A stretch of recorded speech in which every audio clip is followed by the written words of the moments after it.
All right. We are back with another drunk knitting episode with Kyle Cassidy.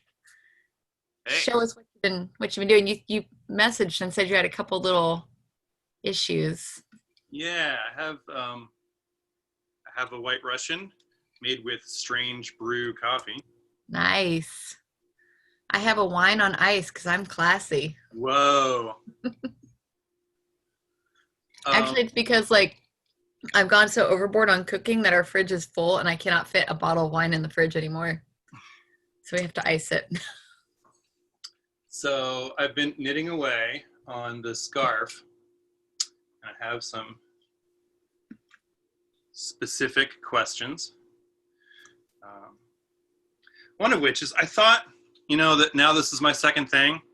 I thought I was going to be able to keep the number of stitches in the rows the same, and it's obviously not. You can see it just grows from 32 to like 38 before I realized it, and then started going back down. So I don't know where all those other stitches are coming from.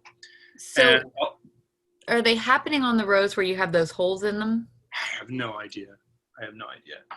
And also I was doing 3 rows of knits and 3 rows of purls, and I thought I was doing that like religiously, but it looks in some places like I have, 12 rows of purls and 1 row of knits.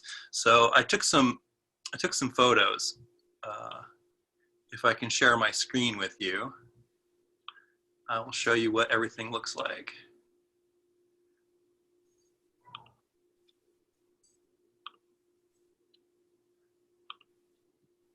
So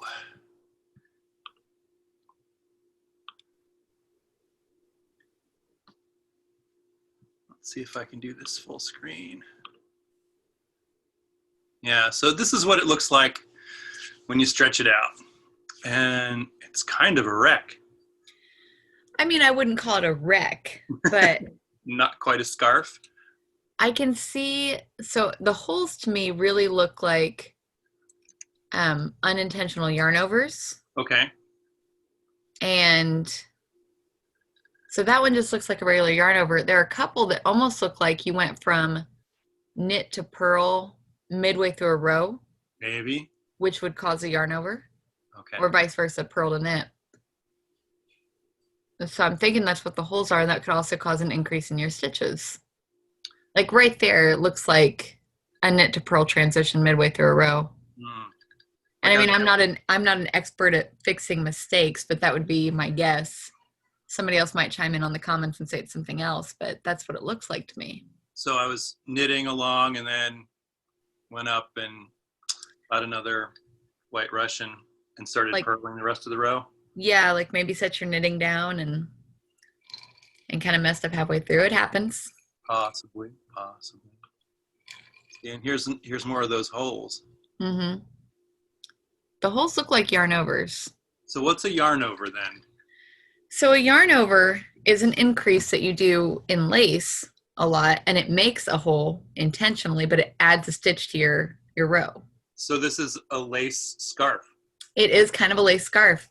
A yarn over is where you literally intentionally wrap your yarn over your needle and knit again. And you've just added a stitch and you create a hole. And a lot of people do it on accident. So I'm wrapping my yarn around my needle anyway, right? Yeah, but you do it kind of in between stitches, if that makes sense, to create a yarn over. Okay. So that's going to be my best guess on this one. All right. And then let's see, here's more of a close-up of the beginning of it, which I really thought I was knitting and purling. But see right here, over on the right-hand side, Mm-hmm. in the kind of blue section, Yeah. it really looks like you went from a knit to a purl midway through a row. Row. Like kind of where it looks like the bumps go like this. Yeah, where there's that green spot. Mm-hmm. Yeah. Yeah, that's what I'm guessing. So I need to just be paying much more attention. Yeah, or I mean, I like the idea of you doing a knit and purl scarf. Maybe we can separate them a little bit more to make it easier. So instead of doing 3 rows and 3 rows, Yeah. maybe 6 rows and 6 rows. Okay, I'll try that. That might make it a little better for you. And what I like about this scarf too is that I can just keep doing stuff like that. Yeah. Right? I can add 6 rows and 6 rows, and then I can figure out some other stitches and add those into, and it doesn't really matter. It's sort of like a diary. And there's that, but then also towards the end of your scarf, you can do this again, go back Oh, to three right, rows and 3 rows. So it right. looks like the in between, it all looks intentional that way, as long as you kind of border it with the same things. Yeah, it's going to be, my hard part's going to be realizing that I need to go in 10 stitches and then do a yarn over and then 3 more stitches and do another yarn over. So the Right. holes line up. Or I could use them as buttonholes, right? I could put buttons on the other side. You could. So they all match Random up to the buttons. holes. You can't have too many buttons. So drop stitches is when it falls off the end of the needle. Mm-hmm. I did that a couple times where like 3 stitches fell off the end of the needle and I howled and screamed, but was able to get them back on. Yeah, that'll happen a lot of times. It's always good to have like a crochet hook around, Okay. which looks like this. Mm-hmm. They're very handy for picking up the drop stitches, especially if they ladder down. And then you just use the hook to pull them back over the needle.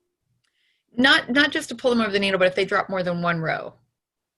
So sometimes it just falls off and you're fine. Other times it falls way down and you get like a ladder. Oh no. So use the crochet hook to kind of re-knit them up. Wow. Yeah, that's advanced fixing. Okay. Now those holes, I'm guessing, can't be fixed, right? Not with knitting. Not unless you knit back there. Honestly, there's probably a way. Just nothing I've ever tried, but I'm sure there's a way. I'm sure some knitter knows how to do it. I just don't think I've ever done it. And I mean, honestly, you can even, it wouldn't fix it up close, but from a distance, you could take a tapestry needle and a little bit of yarn and stitch it up. So there's always a way. What about a hat before a scarf? Does that make, or before a sweater? Does that make sense? Yeah, that's easy. Hats are very simple. And they're good for rib practice too, because you can do an entire like just ribbed hat. You just have to do your knit and purls and then learn your decrease. You will knit it in the round. Mm-hmm. There are patterns for hats that are knit flat, but then you have to sew it and nobody wants to sew it. Nobody wants to sew. No. But yeah, you can definitely do it. And at some point, I'm going to need to do something that has multiple colors in it, right? Mm-hmm. To get ready for that Lopi sweater. That is way easier than you think it is. Really?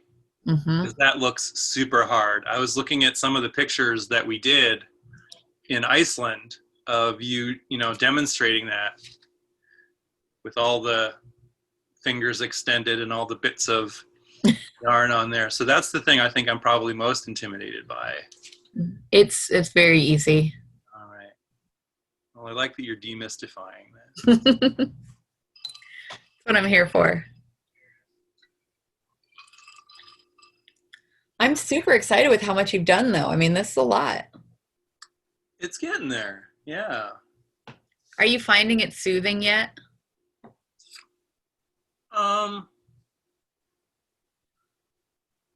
Maybe a little anxious, actually, because I have to keep going. Well, obviously, I'm not doing it very well. Going, okay, row 1, row 1, row 1, row 2, row 2, row 2, row 3, row 3. Yeah. Go ahead. A lot of knitters, like, honestly, just take a piece of paper and a little pen and just mark off what you're doing each row. Mm-hmm. I've shown you, and I think Missy showed you as well, the ring counters. I ordered one. Those things are awesome. And then they also sell like little stitch counters that you can pop onto your needle. Okay. So you just click it as you knit. Or even like if you've ever worked quality control in a factory, those little clickers. Okay, yeah. Those work. But I love the ring counters. Those things are just awesome. I had a friend who got one of those counter things when I was, a little kid. And we went to see Jaws. And we had this great idea that we're going to use the counter to count all of the people in Jaws who get eaten on the counter. That's what we did in the days before everybody had a cell phone. I had a pattern one time that was kind of a complex lace, and I had to keep track of where I was. And I forgot my counter. So I have somewhere in my text history of me texting myself what row I'm on. Oh, wow. Yeah.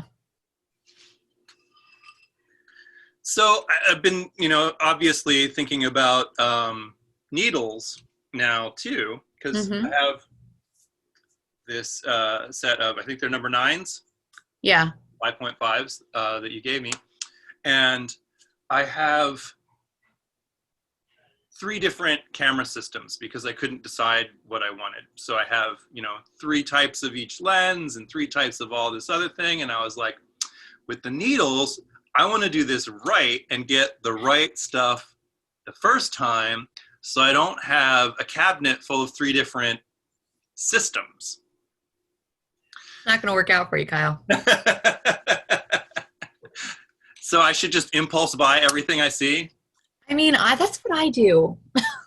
So, well, in all honesty, different needles are used for different jobs, right? Mm-hmm. So I have these here. These are interchangeables.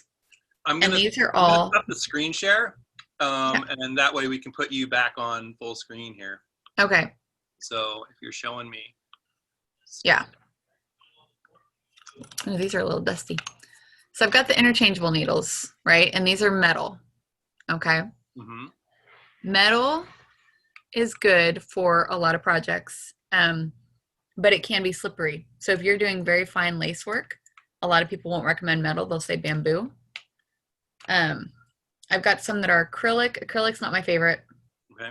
I impulse bought these because they're on sale, and I don't love them. Do they light up with fiber optics though? No, but I do have some light up needles somewhere. There was a big craze for those in the early 2000s. My absolute favorites are just the regular Knit Picks interchangeables. They come in like a million different colors, which is why I keep buying them. So those look like they're wood. Are those These stained? are wood.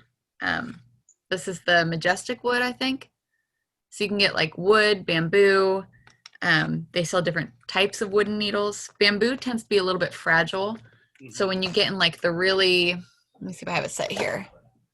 Some of the thinner, like smaller socks and things, mm-hmm. you will snap bamboo needles sometimes. That just happens. But bamboo is super sustainable. Right? It is very sustainable. Let's see. I have a few sets of fixed circulars, which means they're not interchangeable. You can't take them apart. And those you need different needle lengths for things, right? Or different cable lengths. Okay. You can only knit around, like say your head is 24 inches around, right? If you have a needle cable that's 32 inches around, it's going to be too big. Does that make sense? Yes. So you want something at least that size or smaller. These are pretty small. I think these are 12 inch around. And the problem with like using ones that are too small is the stitches can get kind of bunched up and irritating. I always would rather have them be a little bit too small than too big. But you can also, like here's a longer set that maybe you would use for a sweater or something like that. Okay.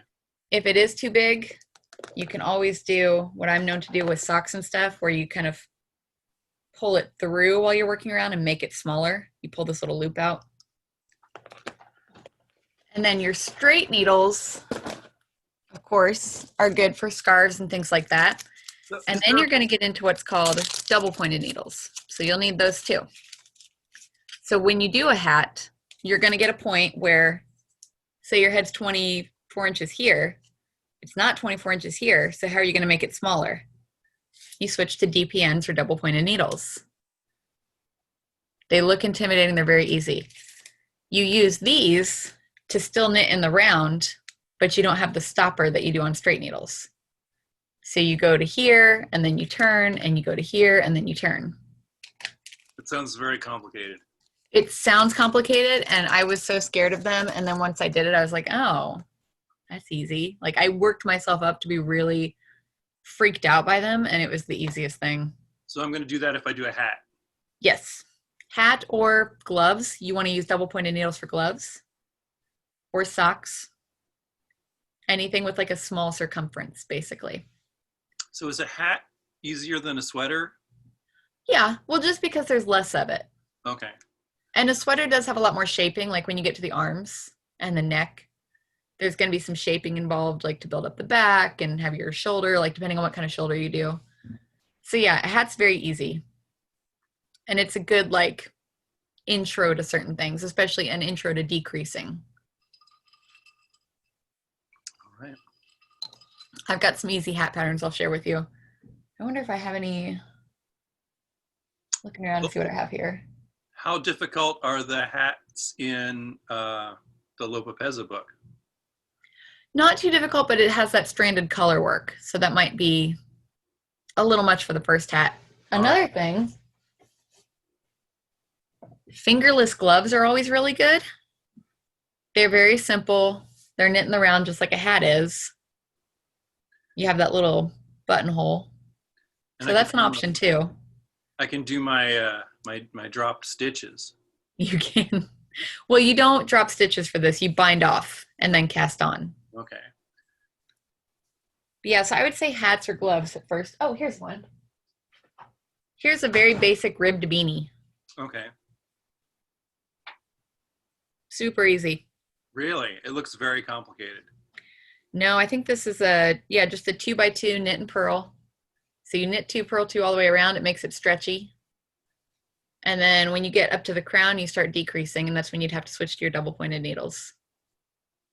And these are nice because like you can make it whatever length you want, you know.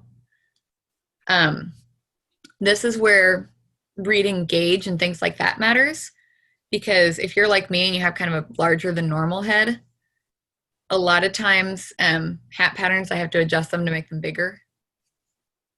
So I always check my gauge. I check the finished measurements in the pattern. If their finished measurements are going to be a little bit smaller, I just see how many stitches per inch. I might add like an extra set of knit and purls, so an extra 4 stitches, just to make it a little bit bigger for me. Or for Dill, because he's got an even bigger head. Or my kid, because she has a huge head. But these are really fun and comfy. It looks good. How long does it take you to make a hat like that? Like a day, few hours. So like watching a couple episodes of a TV show? Mm-hmm. Yeah, hats are easy. And if you go with like a bulky yarn, you'll have it done in no time. I think this one's worsted weight. Pick a bulky yarn for your first hat. Be no problem. Okay. I have a ways to go on this scarf, I think. So I'm going to switch to 6s. 6 knits, 6 purls. Mm-hmm. And then when we meet next time, I'll show you what I've done, and maybe you can show me a couple things to do for the next few inches or feet or whatever until I figure all that stuff out. And hopefully I can figure out how to keep my stitches the same, keep the number of stitches the same. It'll get easier as you go. Well, thanks so much, Joan. I will see you next time on Drunk Knits. And until then, if people want to follow along, they can check out kniticeland.com.